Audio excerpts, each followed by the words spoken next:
Well, everybody, welcome to special episode 13 of the Canadian Wargamer podcast. I'm joined with James. Hey, James. Hey, Mike. And this is kind of a little bit special for us tonight. We're doing a bit of a paint and chat, seeing as everybody in our group tonight was all very active at Hot Lead last week, and we all had a grand time, and we thought we'd talk about it. So I'm just going to introduce everybody. Going from top to bottom down my screen. You all know James, you all know me. Hi. And Joe Saunders, this is your second time on the podcast. How are you? Oh, good. Thanks for having me back. I Yeah, wasn't sure if you'd ever want me back after the last episode, but I'm well, quite happy to be here. of course we wanted you back. Joe's the proprietor of Miniature Landscape Hobbies, and he was one of the game masters of Hot Lead, and got a lot of comments on my blog, at least, about his good-looking tables. So he doesn't have a good-looking face, but he has a good-looking table.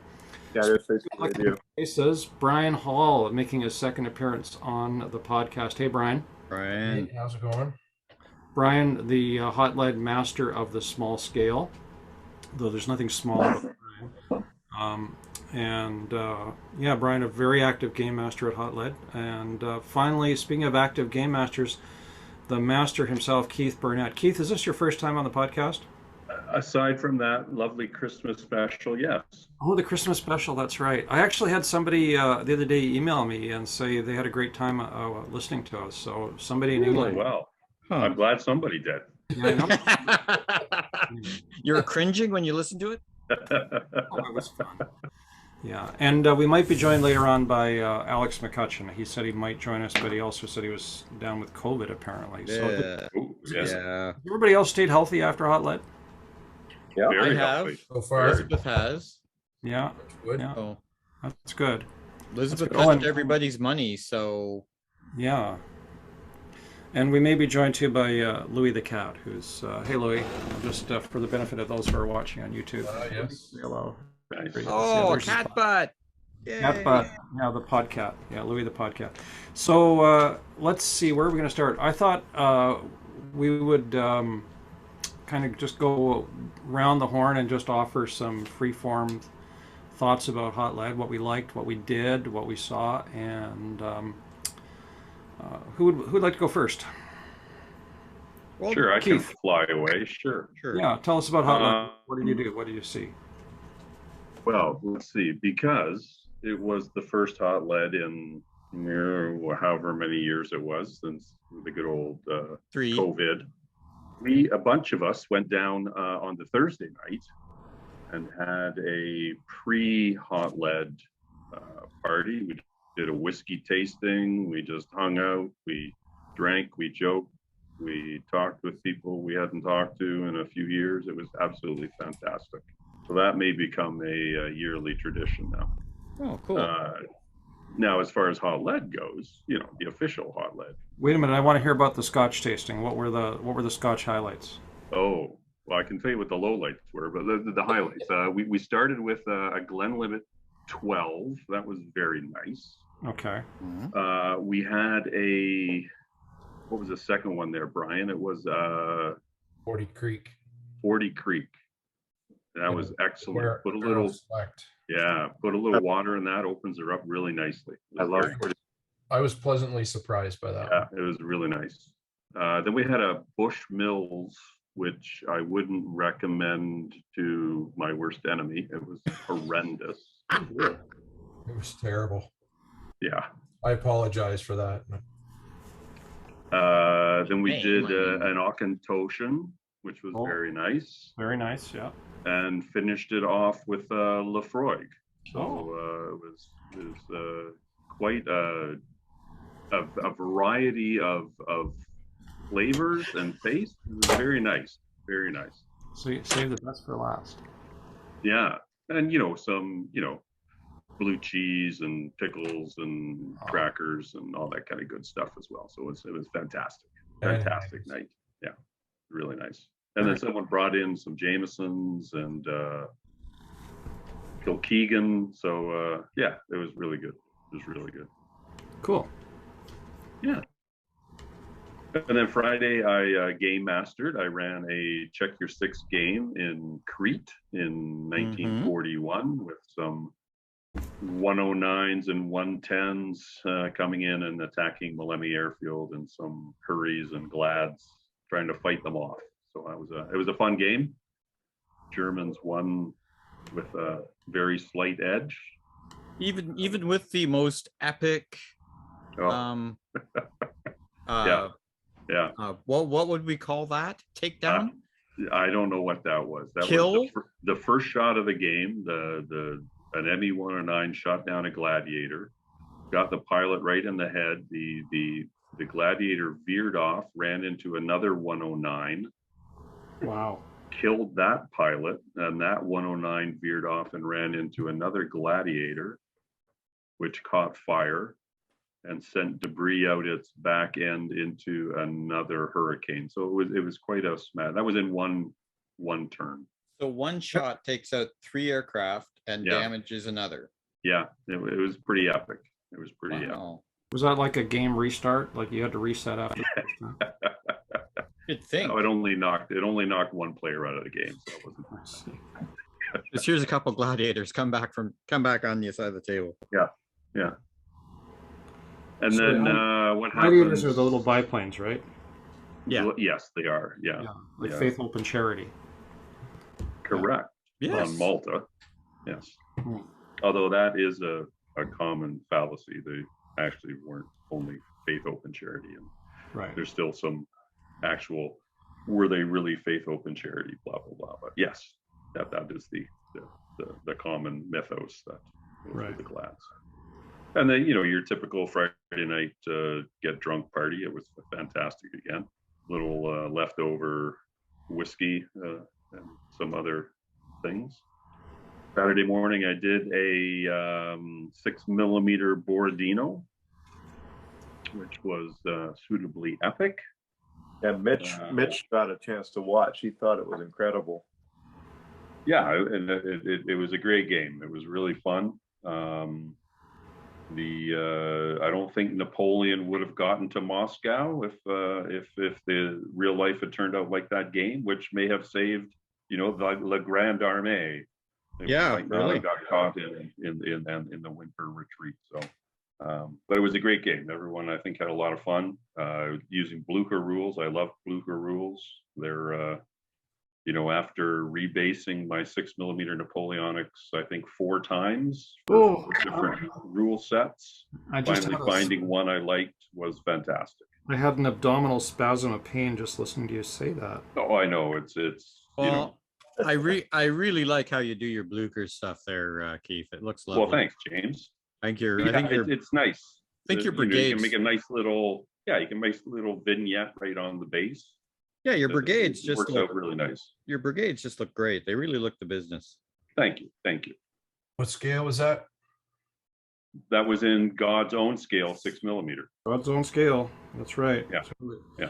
Joe, did Mitch maybe get a sense that 6mm might be the way to go for big battles in Napoleonics?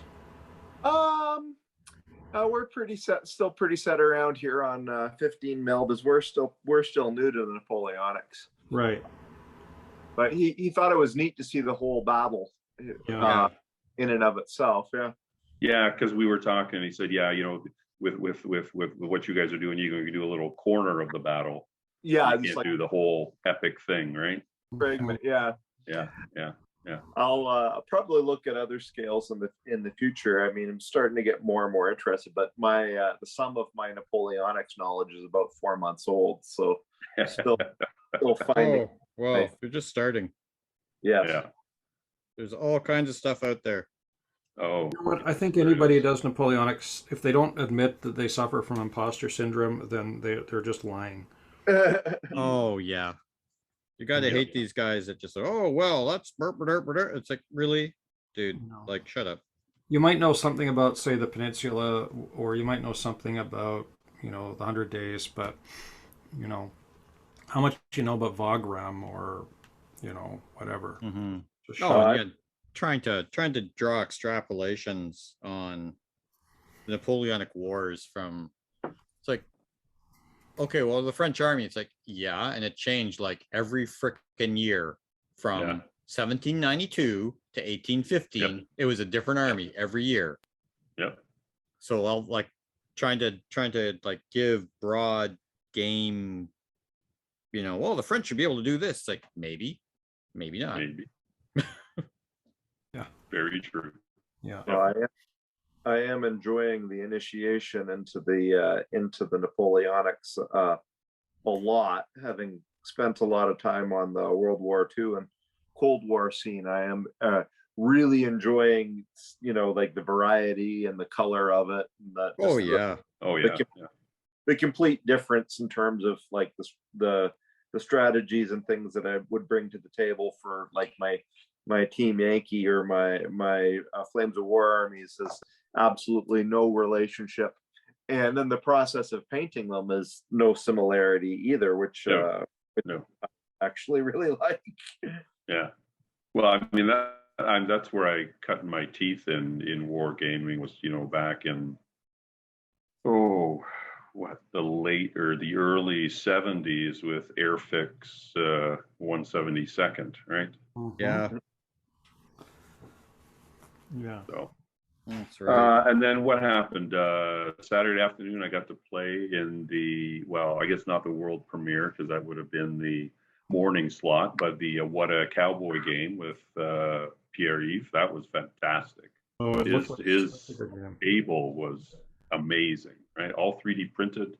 It was incredible. His little play aids were fantastic. Yeah, it was.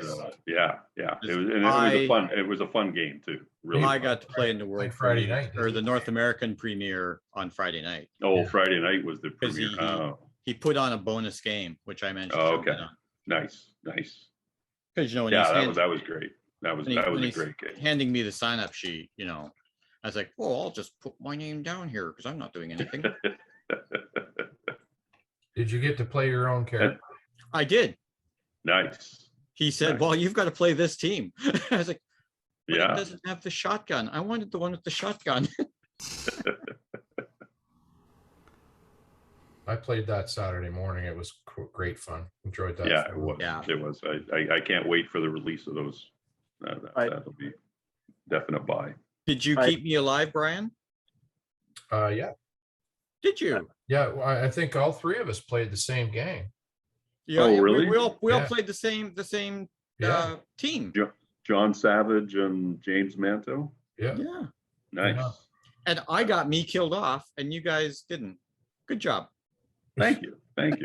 I died like a dog in the alley.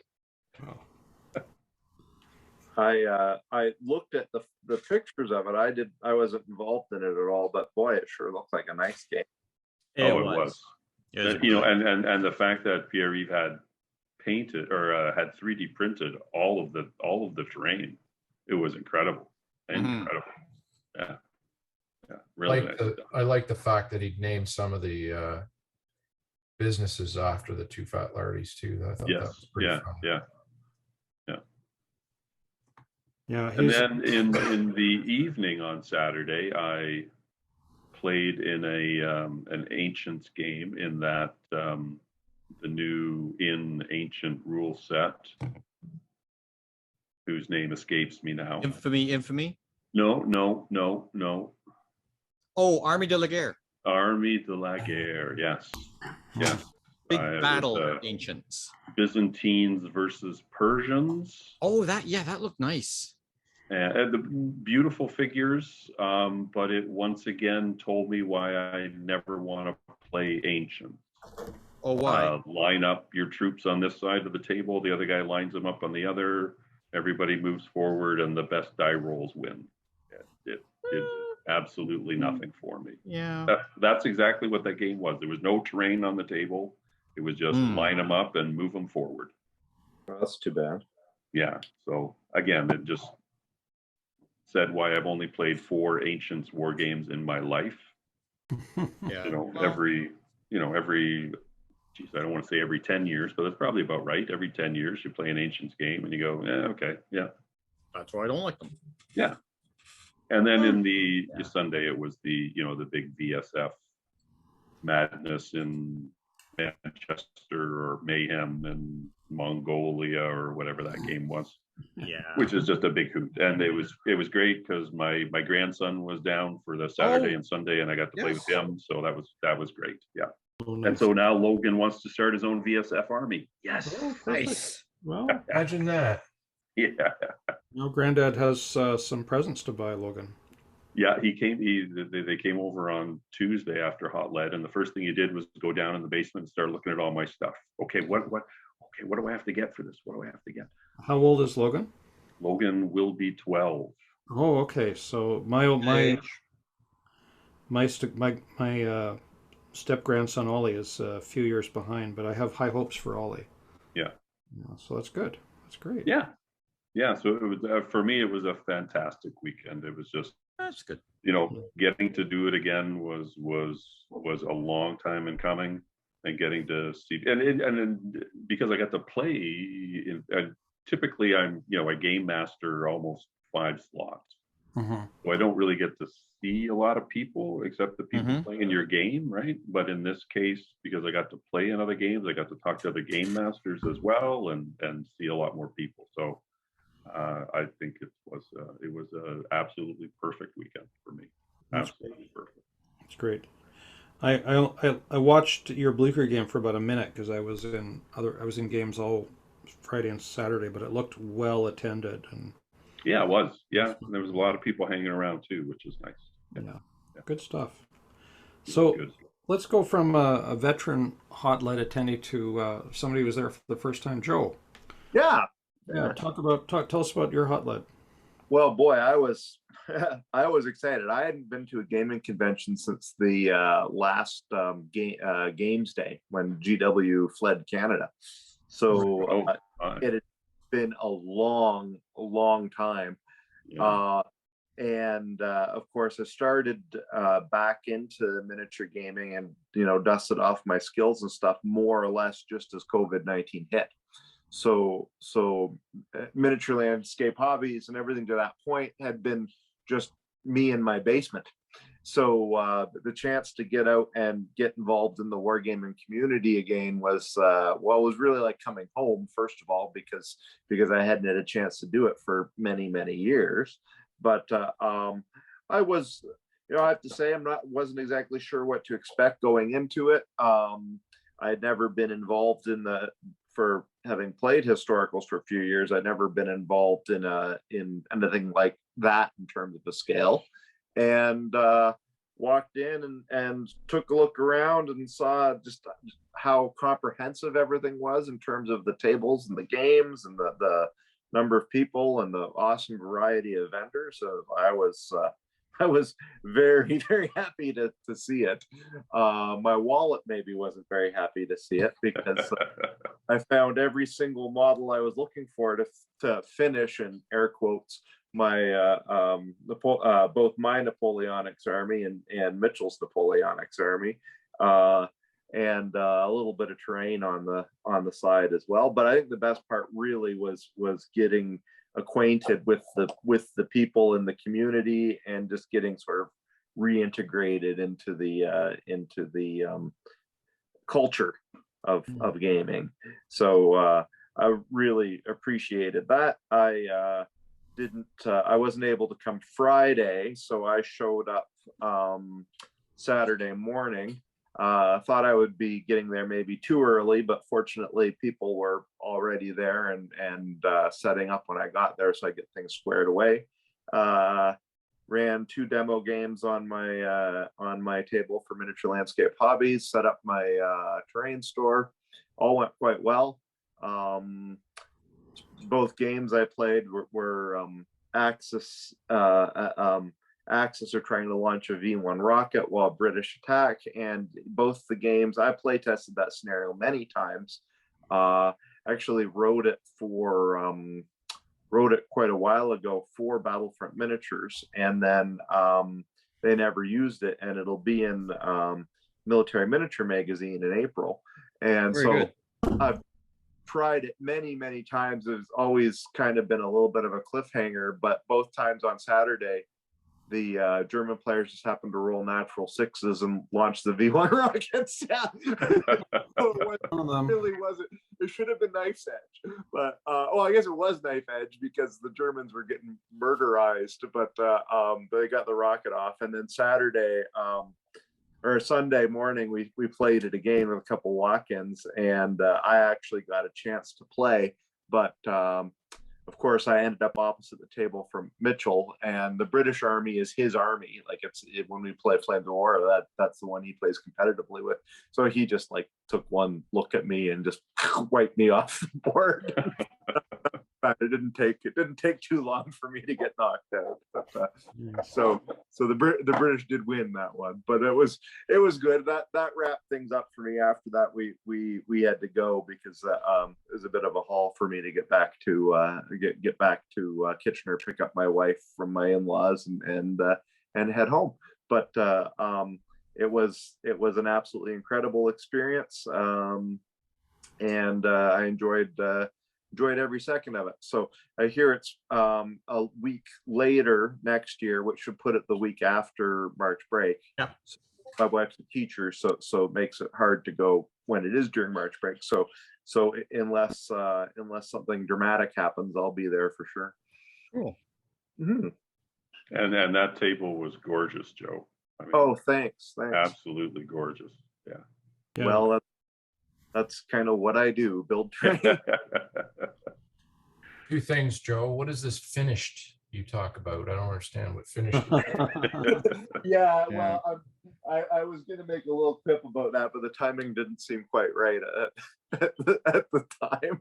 But yeah, everything that was, I should not say it's finished. I should say everything that was high on my want list was there plus some. So I guess I cleared out my want list. So there you go.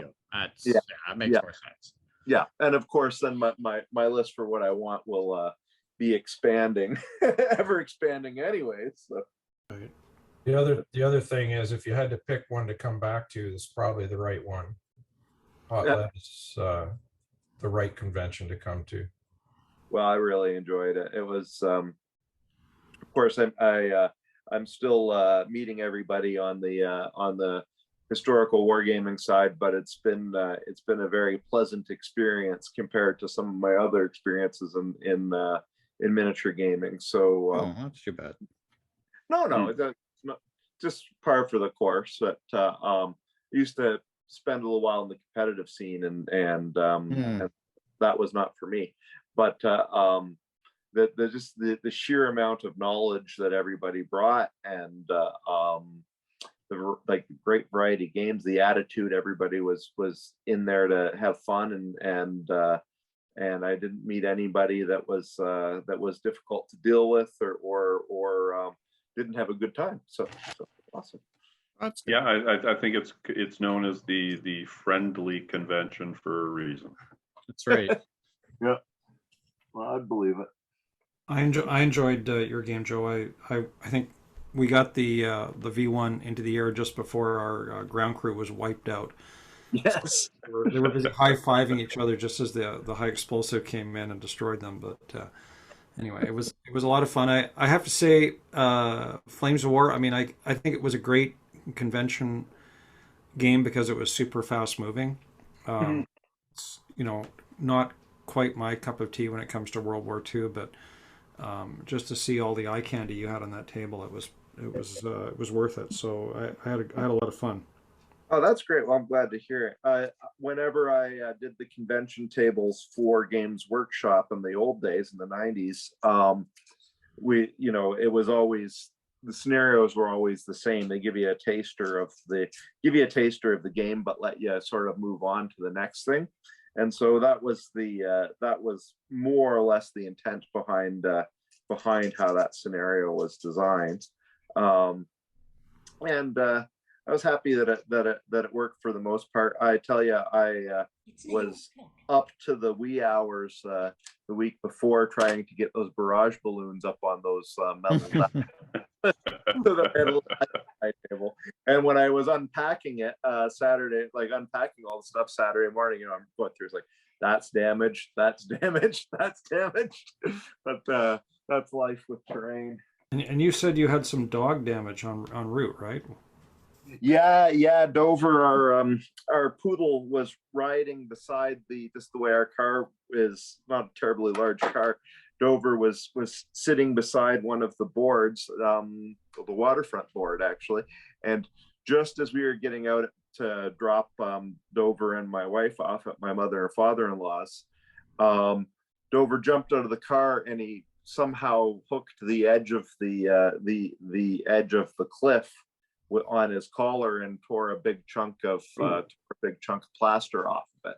So what you guys saw during the day, I had like moments before got out the hot glue gun, plugged it into a spare wall socket, and glued lichens down over top of all the damage so that nobody can see it. Isn't that what Bob Ross calls a happy little accident? Well, That's right. Nobody noticed it, I assure you. no, it all worked out. So Yeah. Well, that's great. That's great. Glad you had a good time, and I'm glad you'll be back. oh yeah, we're already planning for next year. Mitch is too. He's got all sorts of ideas. Also Jacob from Lack of Foresight Gaming's pretty good friend of mine. He was Okay. around. Yeah. And he's very excited. It really got his juices flowing. He was just there watching, but I think he's pretty determined to sign up as a game master for next year. Good. I think I'm pretty sure he'll want to do Flames of War. So if he does Flames of War, I'll do Black Powder or maybe Team Yankee. But he and I are in discussion about what to do. So Yeah. Was that Jacob who had the two young people with the video camera going around? yeah, that was his friend. I've forgotten his name. And I believe his buddy's girlfriend, and then Jacob was with them. They had the shirts from their channel on. Right. Yeah. So I was actually glad he was around because he's more knowledgeable at the rules than I am. And by the second game, I was losing my voice. So he helped out quite a lot because he could call the dice. So. Yeah. They did a nice little 2 or 3 minute video summary of the convention. Yeah, Yeah. his channels, and it's just starting to like grow now, and I really hope it does because he's a great guy.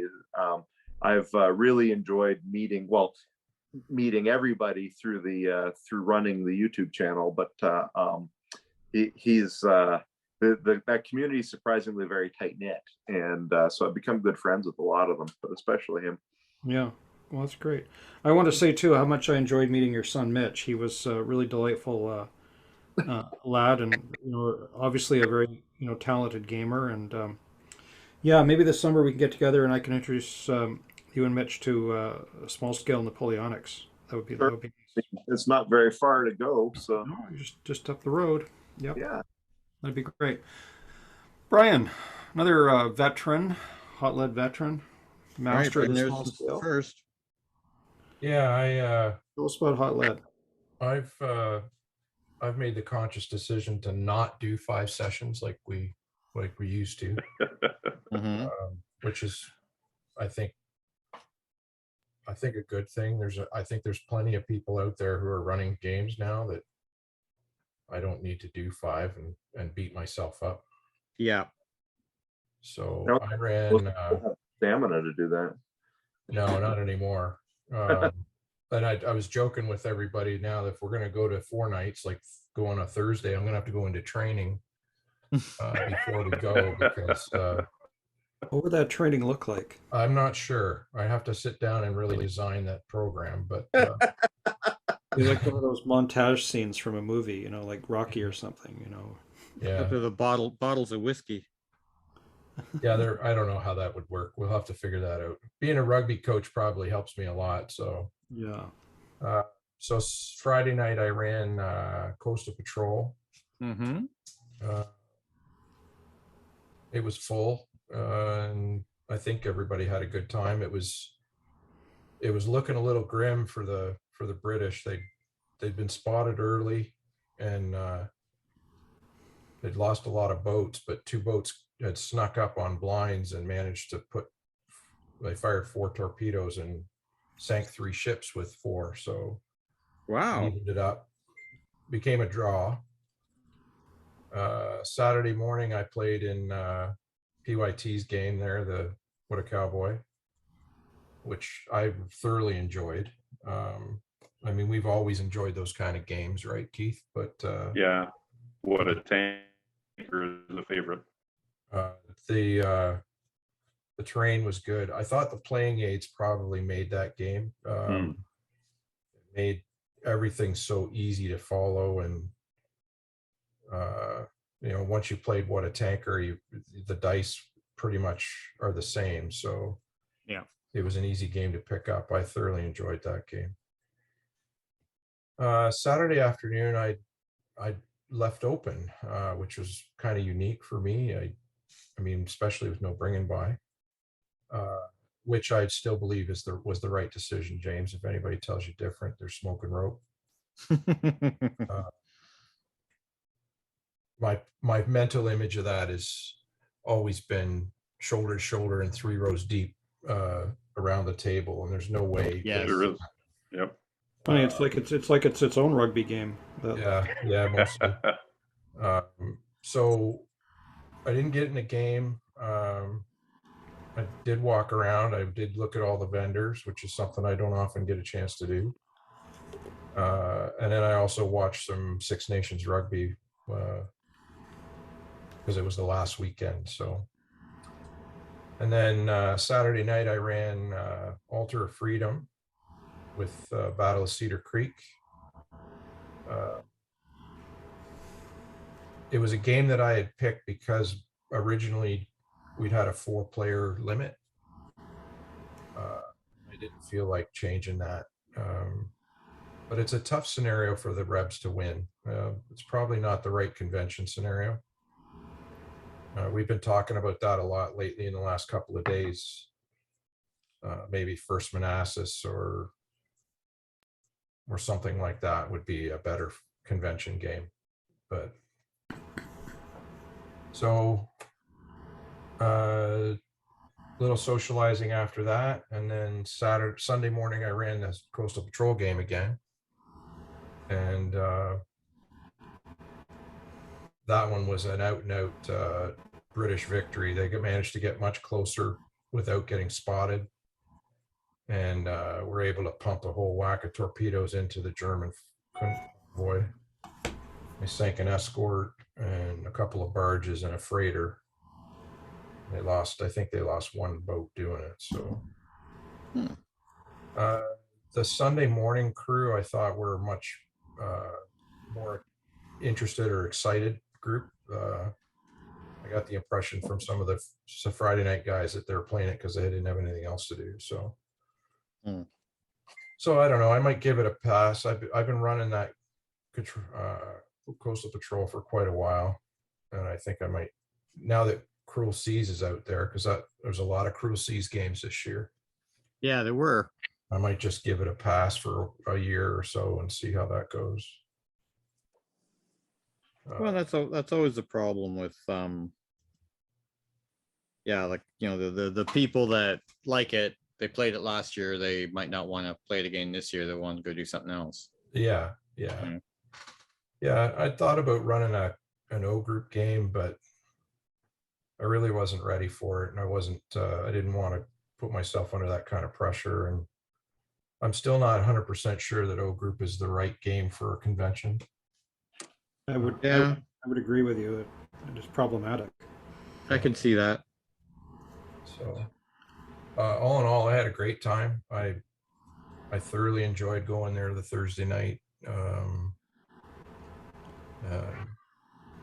I've been joking with Paul that he has to run the tasting next year, but he's been, yeah, he's been politicking very hard not to. So I don't know. We'll see what happens next year. Oh, I guess my turn. Yeah, Hot Lead was a smashing success. I gave a pretty thorough rundown of my thoughts on my blog. I mean, I think we were light in numbers, which was to be expected, but enough people came in that we covered the hotel cost, and we were able to add to the charity jar. So I was able to send $1,000 off to the Red Cross. Yeah, I was happy. I was a little, I don't know, like, yeah, I got to get back into training. I found I was getting very overwhelmed and tired, so I kept retreating out of the room. Part of me was saying, oh, I'm just, I gotta, help Elizabeth out so she's not on her own. But also, I think I just kind of wanted to get out of the room more this year because I haven't been around people a lot, and it was very people-y. I thought the crowd was a solid crowd. What were your numbers like? Did you get an official number count? We're between 250 and 300. So that's not too bad. That's not too bad. No. Everybody in the room, vendors, staff, game masters. Yeah, it wasn't bad. I think we're off by about 100. So, but and the people there were, I think they're all there to have a good time, and they're in it to win it, and they're very understanding and patient with any little glitches and stuff.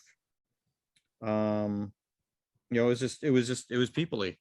There were a lot of people, and everybody wanted to talk to me, and sometimes, like, I don't want to talk. I've used up all my words. I need to go have a drink and get some words back. So, but that's just me being an introvert. Yeah, it was a good time. I spent a lot of money at Model Builder Supply. That's easy to do. Oh God, her trees are so sexy. Like, her trees are so sexy.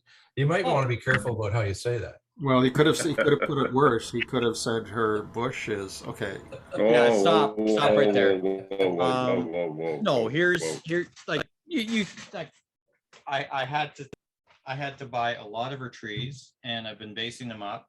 And here on there for our people in television land. Yeah, Very nice. That's half the trees I bought. Ladies and gentlemen, look at those sexy trees. Oh, aren't they? Aren't they just lovely? Like, yeah. I mean, the armatures she starts with are so much nicer than Woodland Scenics. Yes. Because they're actually three-dimensional like a tree, as opposed to this flat thing that you then got to try and bend into a tree-ish shape. I always stab myself when I try to do that. They are architectural, right? So, but yeah. So it was nice to be able to just say, yeah, you know what, I'm gonna drop like $80 and buy some really nice trees.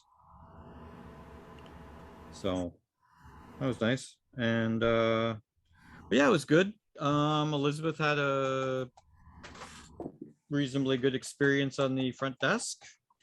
She's a treasure. She's a total treasure. I don't know what you would do without her. Oh, well, when people were saying, oh, if only you'd waited a week, you could have had no masks. It's like, wait a week. Shut your mouth. Yeah. Cover your germ hole. Because I was quite glad that we had masks, so we didn't have to have that fight with people. Because Elizabeth just right up said, like, if there weren't masks, you wouldn't have me. Yeah. And if we didn't have Elizabeth, we wouldn't have Hot Lead. Because no, she keeps it administratively smooth. Like, it would just be it was a disaster before she just grabbed hold of the books and said, right, I'll do this for you, dear. Like, we didn't know what was going on or who was where or where the money was or anything. And yeah, she just pounded into all our heads, get a receipt for everything and give it to me. And then there you go. Perfect. Perfect. I mean, like now our expenses are a lot lower. You know, I remember when we had to, you know, having envelope stuffing parties to send out a mailer, and we don't do that anymore. You know, it's all just social media and the website, and that saves like $500 right there. Nobody'd know what to do with the envelope when it came in the mail. Yeah, they go, "What's this junk?" And they wouldn't even look at it. They throw it right in their blue Junk box. mail. Convincing businesses to move over to electronic advertising from paper advertising was what I used to do for a living. Yeah. So well, HMGS has made that move just in the last 2 years. I mean, they were mailing stuff out all the time. They're pretty conservative, those guys. You know, one thing I thought worked really, really well administratively was the pre-registration for games. Yeah. Agreed. Yes. I do not miss the days when people would like stampede to the sign-up sheets, you know, 15 minutes before the afternoon or morning session or whatever. Yeah. Because that was just unpleasant. And yes.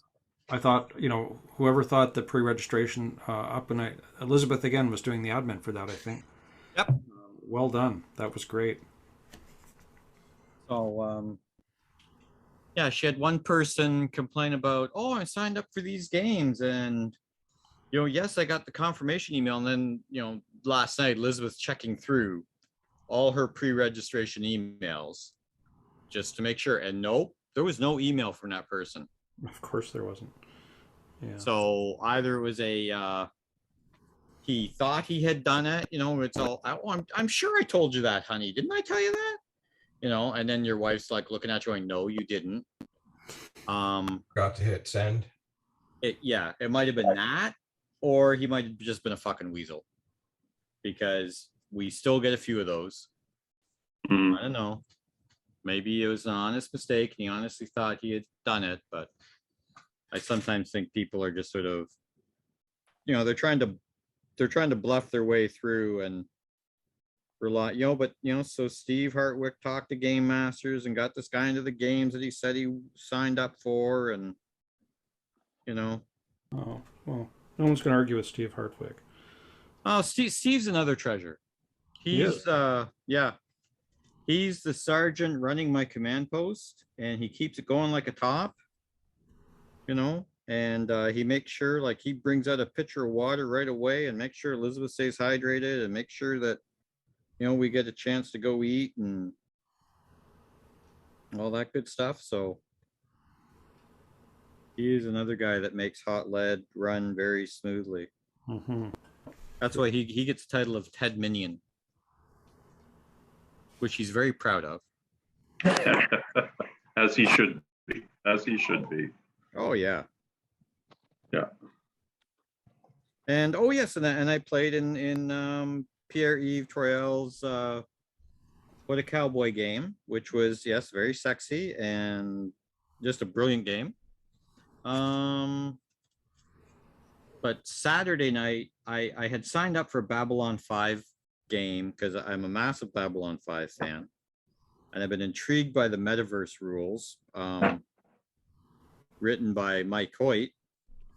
And Mike Hoyt, I remember when he came as a little kid with his dad Dave was running games for me, and now Mike's been running games for like 5-6 years now.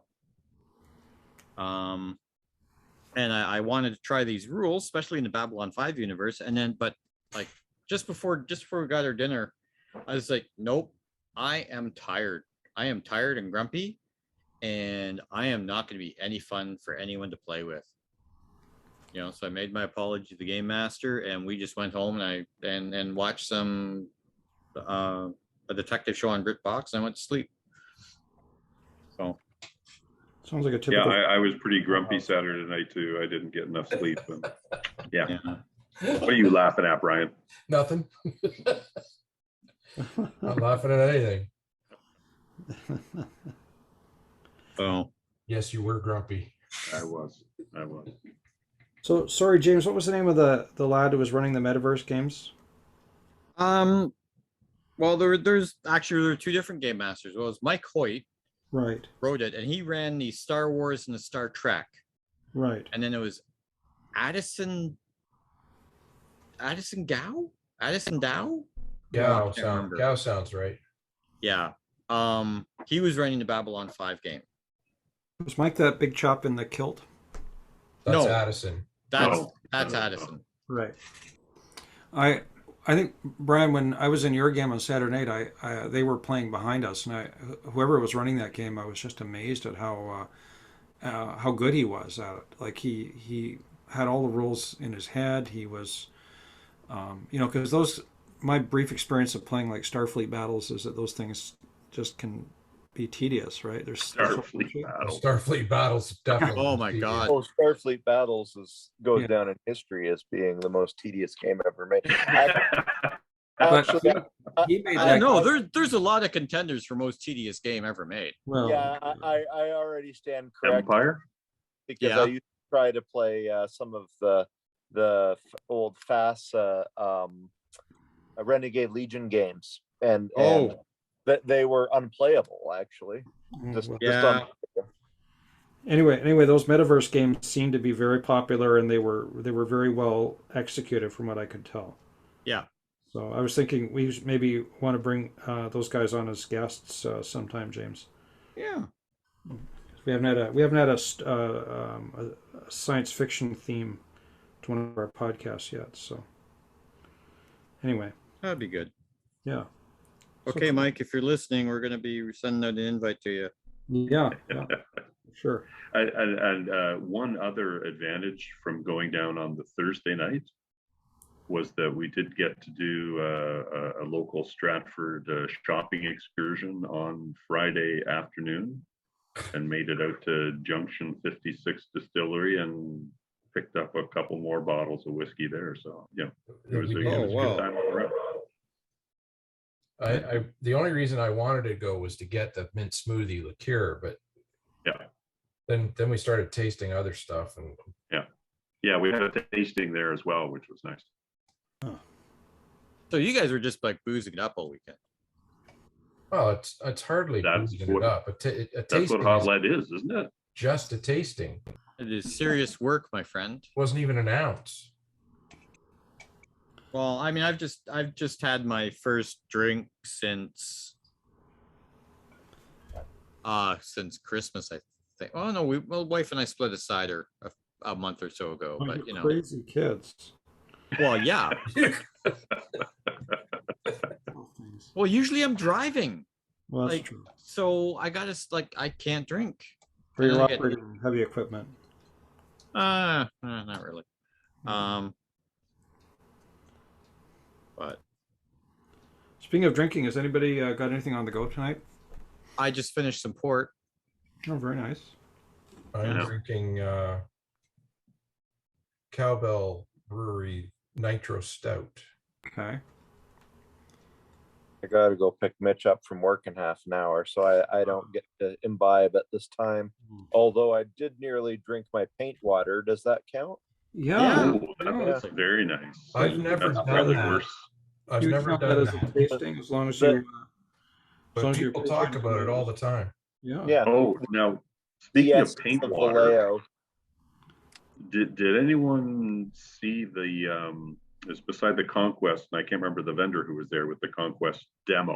Torchlight Games. Torchlight, and they were doing the paint demo too with that speed painting stuff. Mitch sat on it. That was incredible, that stuff. Holy crap. Yeah, Mitch thought it was really cool. I taught him to paint, so he's an old-fashioned layer painter like me, and it didn't really work for him because of it, but he thought that it was like neat to use. I wanted to try it out as something that I could feature on my channel, but I didn't get a chance to look at it. Well, if you can buy, they're still running a 10% off sale if you use the Hot Lead 22 coupon code when you check out. Right. And that's going until April, I think. Oh yes. So I might have to do that. Well, I guess that leaves me. yeah. Yeah. Yeah, I like all of you. I just terribly enjoyed seeing all of you ugly mugs after such a long time. Um, I was a little bit surprised when my lovely bride Joy asked if she could come along, and she is not really. I mean, she'll look at stuff that I painted and say, "Oh, that's cute," and that's about all I get out of her. So that's fine. And she's watched James come over before COVID a couple of times and watch us push soldiers around and sort of, so that's cute. So I think she kind of appreciates the fact that I enjoy the hobby, although she's mystified at how much of the basement it takes up. Um, but anyway, she surprised me by saying she wanted to come along. So, it was nice. I guess we're still at the newlywed stage. And it was nice to have her company in the evenings, although I am kind of wishing that I'd come down on the Thursday. So maybe next year, either I'll bring Joy along and we'll both go to the Scotch tasting, or I don't know. But Nice. it Nice. sounds like that's the one thing I kind of regret that I missed out on now. But yeah, she went. Joy's quite happy sitting in a room reading a book or going shopping. So she did the shopping thing on Saturday. I played on Friday night. I played in Dan Hutter's Somali game, and simply because I didn't think I was going to get into his other big games, and you can't go to Stratford you can't go to Hot Lead without playing one of Dan's games. I don't think. And I was a Somali warlord. My objective was to rob the compound of the warlord across the street. I had a UN hospital with some Canadian airborne troops to my right, and I was just going to ignore them, but they just started shooting at me. Like they actually shot at everybody the first turn. Hmm. Like Oh. I think his orders were if you see technicals, shoot at them. So we all the Somali players, there were like four of us. We all had technicals, and so yeah, he made a lot of enemies, which was great because that allowed me to pretend that I was fighting the UN when I was really making my move on the compound. But the truck I wanted exploded before I could get to it. So but yeah, it was vintage Dan. It was total chaos. He was using the FUBAR rules, and I think it was just an example of how in a 3 hour time slot, in a crowded convention space, the rules just have to be dead simple. Yeah. So, yeah, that worked really well. Saturday morning, I had a lot of fun in Joe's game, as I've already said, and it was just a treat to get a chance, Joe, to look at things like your railway gun, which was just a beautiful piece Oh. of candy. Yeah. Yeah, that was my that was I turned to my model collection and realized I had nothing left in it as COVID-19 hit. So with nothing better to do with my time, I said, I'm just going to build the most complex build I can think of right now. See where I'm at, sort of calibrate my brain as a builder. So that's where that came from. Wow. That certainly worked. A lot of people asked, can you like fire that over open sites? And I was like, I wish. With canister. When I got in, I was looking to see if there was another World War II table running at the same time, because I had visions of doing something that we used to do at Games Day, and I would have, rather than have the rocket launch ending the game, what I would do is have the rocket launch attack somebody on a different table. Oh yeah, but there were no World War II games going on at the same time. So that's one thing. If Jacob from Lack of Foresight runs a Flames of War table and I run a Flames of War table next year, maybe we'll set that up so we have two tables interacting. But we'll see. Just early days, yeah. That would be very cool. What did I do Saturday afternoon? Oh, I played in Sean Malcolmson's Infamy game. Ah, yes. How was that? I thought it was a fun game. It was fun to play beside Rico's daughter Rebecca. Like I still remember her as a kid from like 15 years Right. Yeah. Yeah. And that's one of the things I love about Hot Lead is that it's just become intergenerational, right? Yeah. So that's very cool. I thought, going back to what I said a minute ago about how you really need super simple rules for a game like that. I wondered if Infamy really worked. I thought, and it's funny because I know somebody on social media the other day saying they were a little bit disappointed at how complex it was. And I don't know, like I found there were bits of it that were very familiar from playing Sharp Practice, but there was enough complexity in the rules, like in terms of the tactical options the different sides had, that I didn't really quite understand what I was doing. Mm. And I found the game kind of bogged. By 3 hours, we were all just tired and we were far away from any kind of resolution. And I don't think that was Sean's fault. I think Sean did a great job of running that game. So, yeah, I don't know. I'd like to try it again, but If I can ask, what is Infamy? Oh, it's an ancient skirmish game. Oh yeah, okay. So it stars the Romans against various barbarian tribes. In this case, it was the Romans trying to get a bunch of cattle off the table with a bunch of angry Britons trying to stop them. And, yeah. So you could play it with, Romans versus Germans or Thracians. I suppose you could even do it Romans versus Romans if you wanted to, but Yep. yeah. And I guess it gets some of that ancient's complexity in a skirmish game that Keith was saying you don't see in like the big pitch battles games where it's just somebody blows a whistle and the two sides run at each other. But yeah, anyway, it was fun to play, and Sean's figures are absolutely gorgeous. His chariot models were beautiful, even though they never really got into the table. Oh well, yeah. I played that. I played that same scenario at Larde back in, when was it? November. Yes. November. Yeah. Yeah. Yeah. So.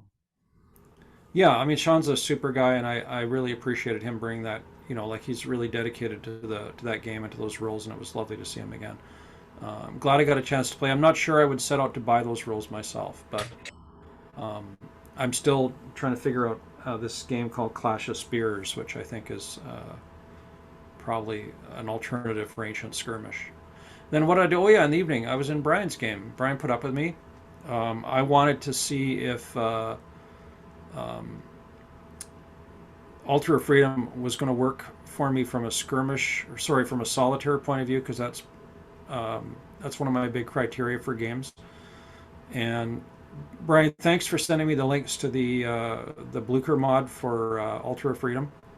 That was Keith, but oh yeah, sorry Keith, thank you. Yeah, I had a brief glance at them, and I've saved them to have a longer look at them. But I think that could be the alternative. But Brian, you made a point that you could just discard the initiative bidding component and just bolt a random activation mechanic onto the combat rolls, and it would work quite well. So.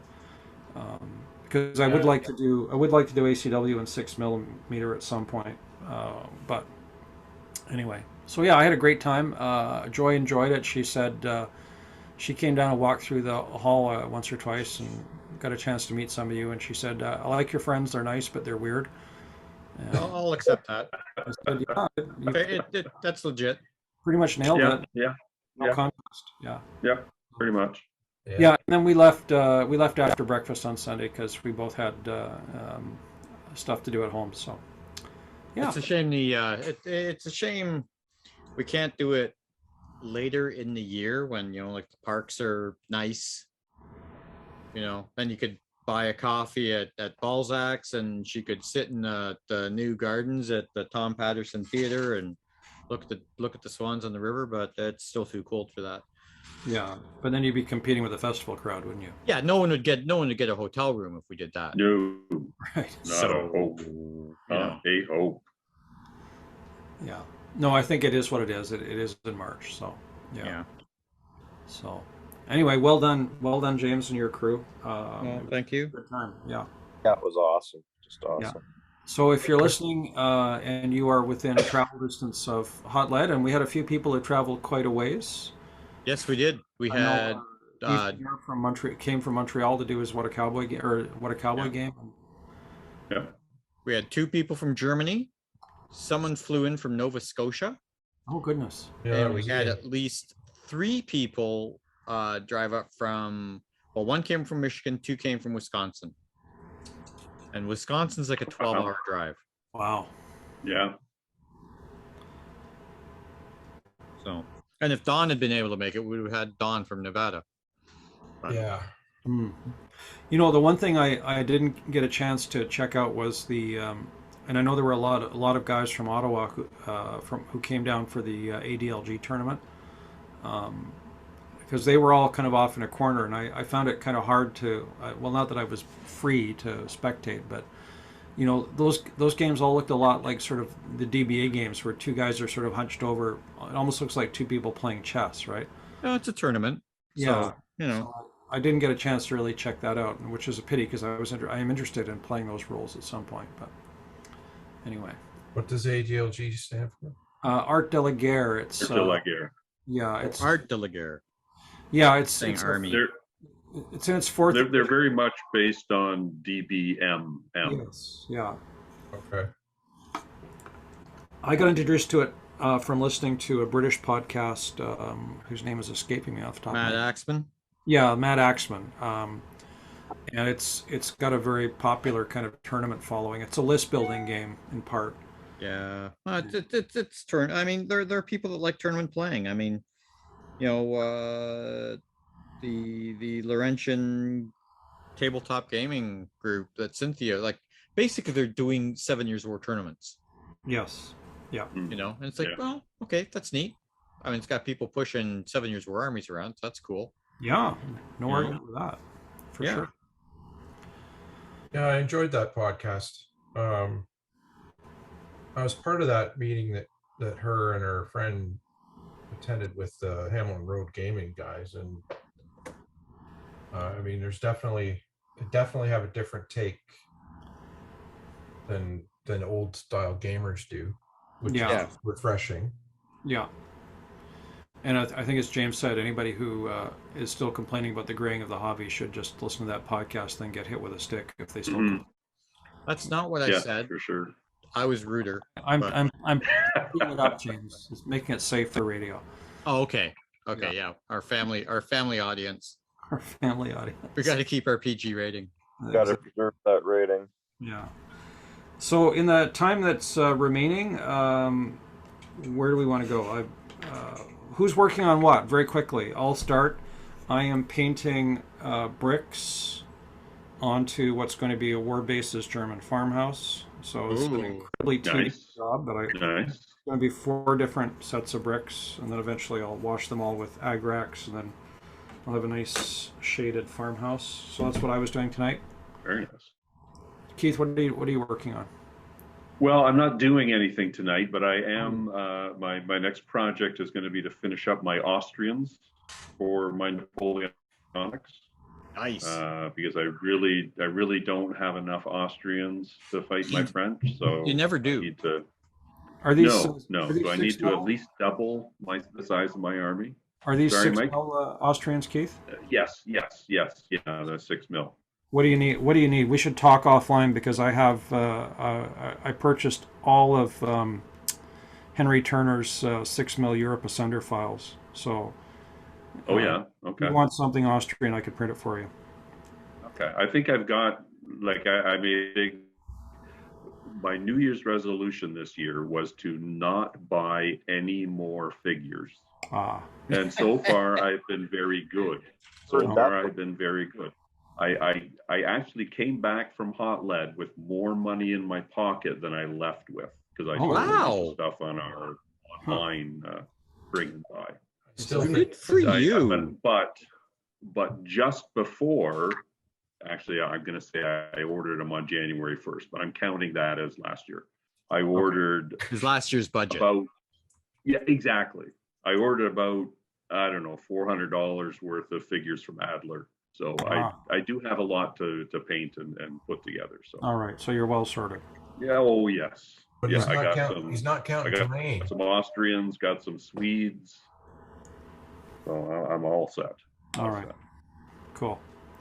And Brian, what are you working on? I can see you hunched over something. I am painting 6 millimeter funnies for an O group game I want to run. So kangaroos, flails, crocodiles, Churchill Avrays, and now I'm about to start on a bridge layer. Churchill SPG bridge layer, nice. 6 millimeter. Nice. Is that for an attack on one of the channel ports? Yes, Nice. that's the plan anyway. Yeah. Those are battles you don't really hear about. Well, and I did talk. I don't know if Joe remembers, but I came and asked him about making craters in 6mm. Yes. Yeah. Because every one of those attacks, whether you count Boulogne or Calais or they're the pre-bombardment is a lot of it is done by air power. So the ground is incredibly cratered, so much so that a lot of tanks flounder in the craters. And hence the bridge layers and layers, yeah. And fascines, a lot of fascines. So and the Canadians that went in, the reserve companies were almost all mounted in kangaroos. That was a disarmed priest, was it not? The early ones were, yeah. The ones I have here, which are, I don't know, are a little suspect, but they're because I haven't checked to see when they come out, are the Grizzly chassis. Oh yeah. So yeah, defrocked priests they were called. Yeah, a lot of them were by the time that the Channel Port fighting was being done, they'd been given back to the Americans. They'd been on loan. Oh, right. So speaking of bridge layers, did anybody see that photo of a squad of Ukrainian soldiers posing by a Russian bridge layer? It was one of the strangest pieces of kit that I've seen captured so far. No, I haven't seen that. Like a whole tracked bridge layer system just abandoned. So wow. Yeah. Most of that stuff's just running out of gas. Yeah, or just broken down from lack of maintenance. But yeah.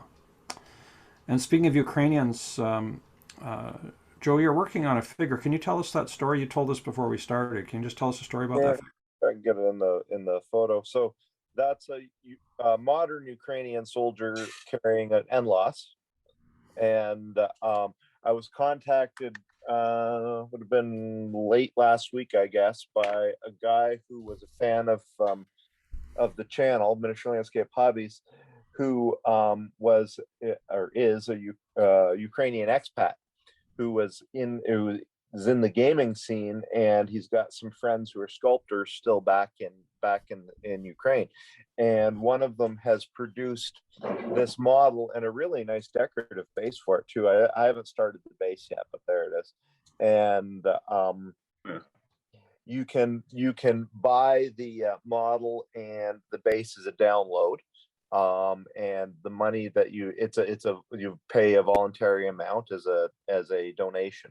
The donation goes to the Ukrainian National Bank's fund for the Ukrainian army. I checked it all out. Everything's on the level and legit. So I took him up on it. He wanted me to paint the model, and then they're going to use that, I guess, as the episode of Miniature Landscape Hobbies about it, to gather interest. So hopefully we'll be able to unleash that next Sunday with my next not this Sunday, but next Sunday with my next large video. But that's the plan anyways. And very nice. I should give you guys the link so you can catch it. Yeah. Joe, if you send me the details in an email, I'll put it in the show notes when I type them up. Okay, I'll be sure to do that. All right. I'll send it over tomorrow. That'd be great. And James is painting buttons on Ulans. Yes, I bring the camera closer. I am painting Perry Ulans. Ooh, nice. They're going to be the Lithuanian regiment for my Napoleonic Russian army. Very nice. So I haven't touched them in about since like the Wednesday before Hot Lead.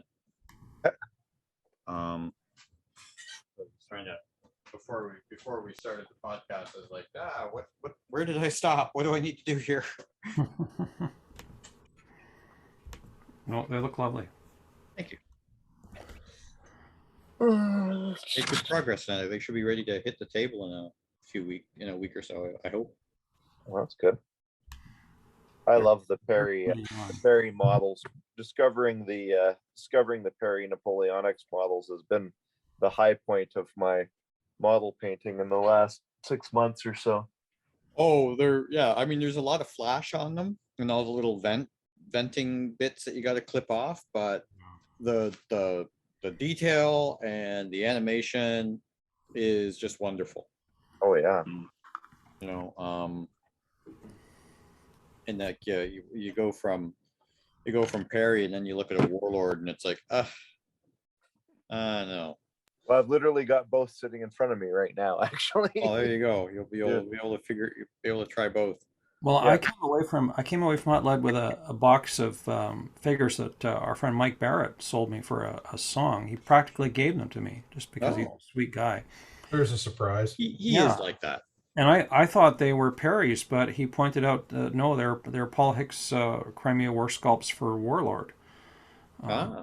But I would have sworn up and down that they were Perry figures. They had that same level of detail. So yeah, Paul Hicks does a nice job. yeah. The Warlord Crimea range, it's never really gone anywhere. No, Very limited. But Mikey knows that I do. I'm interested in alt ACW, and he pointed out, well, they've got Kilmarnock caps, and I have some of the Perry British Infantry in Kilmarnock, so they'll mix very nicely. Lovely figures. So, looking ahead, I'm very excited that Chris and Barnaby are going to be running another Lardays day at the end of May. Who else is going to that?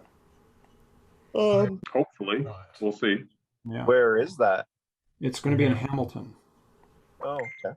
Yeah, they have a nice venue on the. It's a bit of a hike to get there, but it's on the east end of Hamilton, just off the Burlington Skyway before you cross the bridge. So, yeah, it's a nice venue and it's a nice day, and it's going to be dedicated to Lard. I'm going to be. I'm going to celebrate my first month of retirement by actually running a game for the first time. I've never run a game in public. Ooh! Wow! I'm going to run a General d'Armée game. So. Nice. That's. Ooh. Oh, I'm sorry. I'm going to miss it. Yeah. Well. Yeah, that's going to be right after. I mean, my daughter and grandchildren should be going home the day before, if I've got the itinerary correct. Yeah. So I don't know if I'll just be too exhausted from having a 3-year-old and a 5-year-old running around the house for a week. Oh, you might be. You might be ready for some fun, though. You know. And when was it again? Sorry. 28th of May. 28th of May. Okay. Yeah. 28th of May. It's Saturday. Yeah. But they're doing another one. They're doing a games day on the 29th of April. October 5th. Oh, are they? Yeah. Oh, just the Hamilton Road, or not the Hamilton Road, the Hamilton Tabletop Gaming Society. Right. Yeah. The regular meet. The flyer that Chris gave me said there's a third Lardays Day in October 15th. I got 3 different dates. I'm not sure which one they're going to pick yet. Okay. All right. That's fine. May 28th, anyway, that's the date to put on our calendars. Yeah. And KegsCon is a go for September. Oh, good. Very good. 24, 25 September. I know somebody who's retired who might go to that. 24, 25, 26? Yeah. No, that's Saturday, Sunday, 24, 25. Okay. Cool. I'm going to mark my calendar right now. Shit, I hope I don't have a cadet thing on that day. God damn. I thought you were done with cadets. I don't know. Bring your cadets. Tell them it's professional military education. Yeah. Right? Yeah. Yeah. That'd be a good one. Drop them off at the Chatham Airport and come in. Yeah. Yeah. Go fly a plane or do something. I'll see you on Sunday. Well, Mitchell's an air cadet. We could bring him there, and then you could call it a cadet event. You could. He's an air cadet. Good for him. Yeah. Yep. Yeah. Well, gentlemen, I think we're going to wrap this up. Just a couple of podcast notes. The Canadian Wargamer podcast now has its own Facebook page.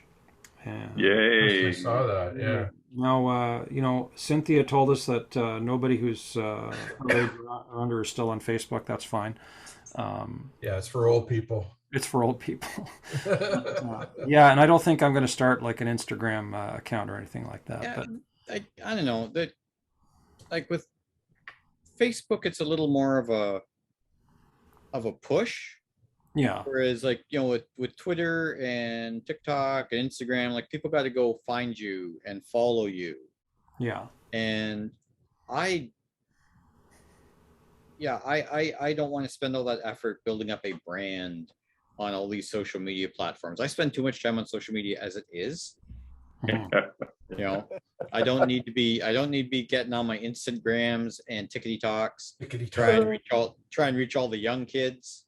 Well, Down with the youngins. Whatever, there's the website, go find it. well, if you know of anybody looking for somebody that's a skilled brand manager, online brand manager for digital advertising and social media, let me know.